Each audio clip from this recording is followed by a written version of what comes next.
Pemirsa, Silviana Murni telah selesai menjalani pemeriksaan di Bareskrim Polri. Dan untuk mengetahui informasi terkini, kita bergabung dengan reporter Julita Telaumbanua dan juru kamera Rio Cornelianto. Ya Julita, apa hasil pemeriksaan Silviana Murni di Bareskrim Polri hari ini?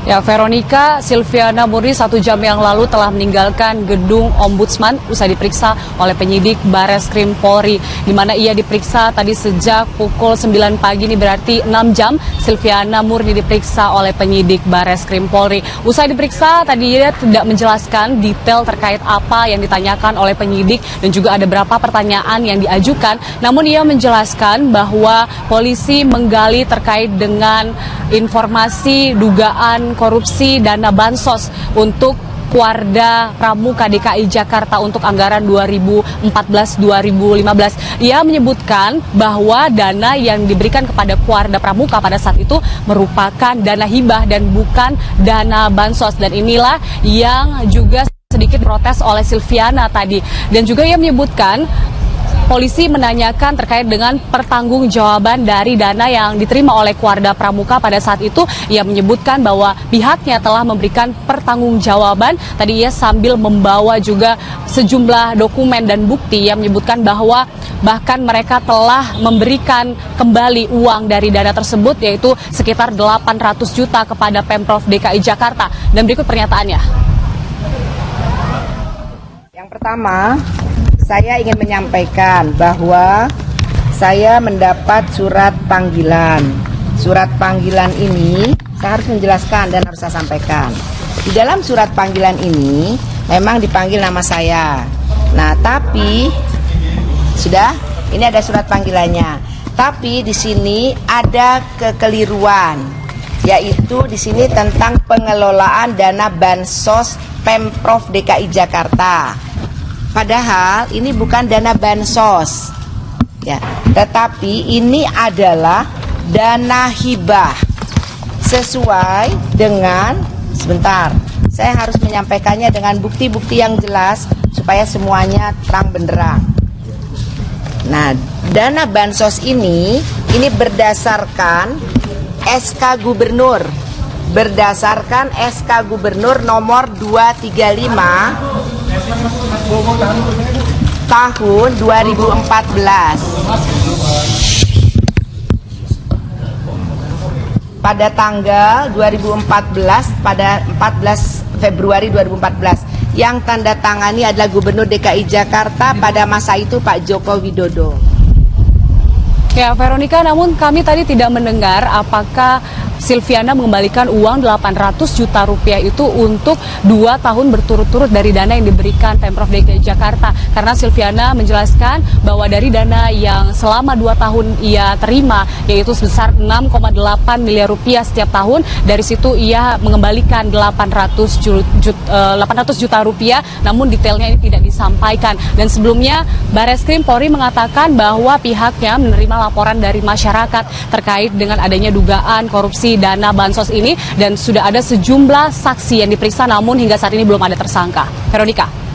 Ya, Julita, selain kasus tersebut, polisi juga tengah menyelidiki dugaan korupsi dalam pembangunan Masjid Al-Fauz yang terjadi atau yang dibangun saat Silviana Murni menjabat sebagai Wali Kota Jakarta Pusat. Nah, ini apakah sudah ada keterangan kapan polisi akan memeriksa Silviana terkait kasus itu? Ya, betul sekali Veronica, bahwa Bareskrim Polri ini juga tengah menyelidiki terkait dugaan korupsi pembangunan masjid di kompleks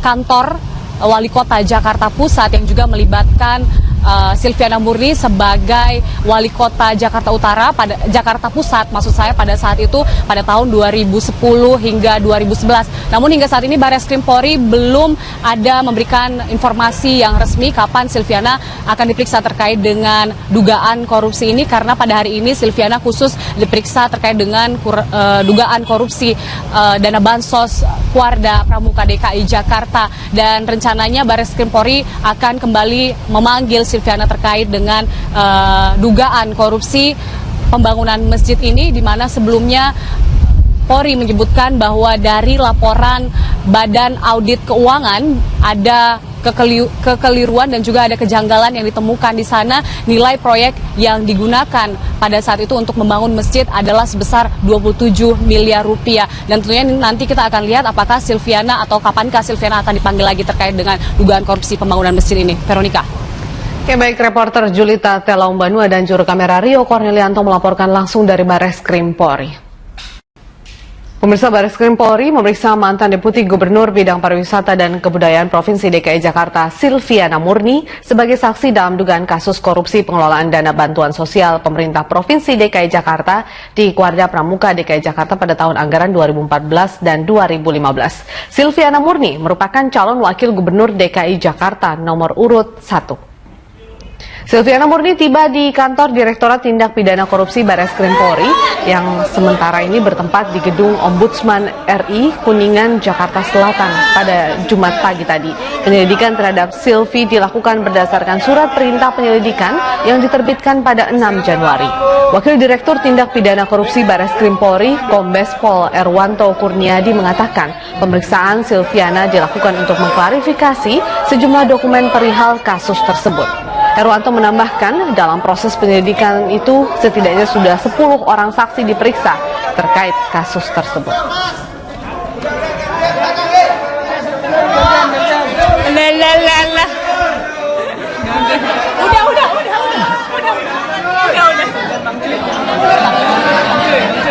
Bang, mundur bang, mundur bang.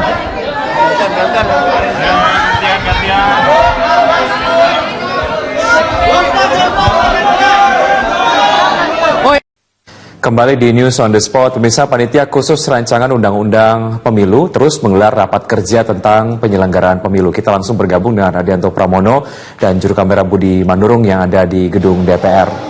Ya, Ardi, bagaimana perkembangan terakhir hasil rapat Panitia Khusus terkait dengan penyelenggaraan pemilu? Ya, Wiki, tadi semua fraksi sudah menyerahkan tim atau daftar inventaris masalah dan sudah diterima langsung oleh Cahyokumolo, yaitu Menteri Dalam Negeri Indonesia. Kemudian setelah DIM ini diserahkan, maka berikutnya adalah pembahasan di panitia kerja. Dan total DIM dari semua fraksi ada 1.885 DIM, yang mana ini nanti akan dibahas seluruhnya. Dan diperkirakan akan ada sekitar 500-600 ayat dalam UU Pemilu sebelumnya yang akan dirubah untuk dapat mengakomodir DIM yang ada dari semua fraksi. Dan juga dari Menteri Dalam Negeri Cahyokumolo juga menyatakan bahwa nantinya pemerintah tidak akan mendikte fraksi-fraksi yang ada. Sebaliknya, pemerintah akan memberikan pilihan berbagai solusi sesuai dengan DIM yang ada, dan kemudian berharap dari DPR akan menemukan musyawarah mufakat untuk menentukan sikap pada RUU Pemilu RUU Penyelenggaraan Pemilu 2019. Dan dari fraksi-fraksi sepakat untuk tetap fleksibel dalam membahas RUU Pemilu ini, dan nantinya diharapkan pada bulan April maupun Mei 2017 DIM ini, maksud kami RUU Pemilu ini dapat diselesaikan. Demikian, Vicky. Ya, sikap dari beberapa fraksi juga ini cukup variatif ya. Ardi, bagaimana dengan pembahasan kontroversi parliamentary threshold dan juga presidential threshold? Ya, untuk dari sikap beberapa fraksi sendiri ada berbagai macam, termasuk dalam presidential dan parliamentary threshold. Namun berbagai fraksi di sini ternyata belum menunjukkan sikap yang tegas terkait presidential maupun juga parliamentary threshold. Hanya ada dua partai yang secara tegas menunjukkan sikap untuk presidential dan parliamentary threshold, yaitu Golkar dan juga PAN. Dan dalam kebijakan mereka, baik Golkar maupun PAN mengajukan beberapa usulan dari fraksi mereka. Golkar mengatakan bahwa parliamentary threshold maupun president threshold masih dibutuhkan. Dan Golkar mengatakan bahwa untuk parliamentary threshold harus ditinggikan hingga 10% agar nantinya tidak ada banyak polarisasi dalam maksud kami dalam lembaga legislatif. Kemudian Golkar juga mengatakan bahwa untuk president threshold tetap harus ada agar nantinya presiden yang terpilih memiliki kekuatan yang kuat di parlemen. Selain itu, dari Golkar juga meminta agar pemilu nanti dapat berubah dari proporsional terbuka menjadi proporsional tertutup. Alasan Golkar di sini ada berbagai macam. Salah satunya karena proporsional terbuka dianggap tidak adil dalam memberikan perwakilan bagi masyarakat. Di mana pada proporsional terbuka, seorang caleg dapat mendapatkan suara hingga 300.000, namun partainya hanya mendapatkan 1 kursi saja. Sementara ada calon lain yang mendapatkan 19.000 suara saja, namun juga mendapatkan 1 suara bagi partainya. Maksud kami 1 kursi bagi partainya. Kemudian dari sistem proporsional tertutup ini, Golkar berharap nantinya jumlah suara akan dikonversikan ke jumlah kursi di DPR. Setelah itu barulah untuk calon anggota legislatif akan ditentukan oleh partai, dan diharapkan nanti Golkar akan membagi kursi ini secara adil, termasuk memenuhi ketentuan 30% bagi calon legislatif perempuan. Dan sementara itu PAN memiliki sikap yang berbeda, di mana mereka menolak presidensial maupun parliamentary threshold ini. Mereka mengatakan bahwa sistem suara ini tetap harus terbuka sehingga masyarakat dapat menunjukkan aspirasi mereka dengan lebih bebas.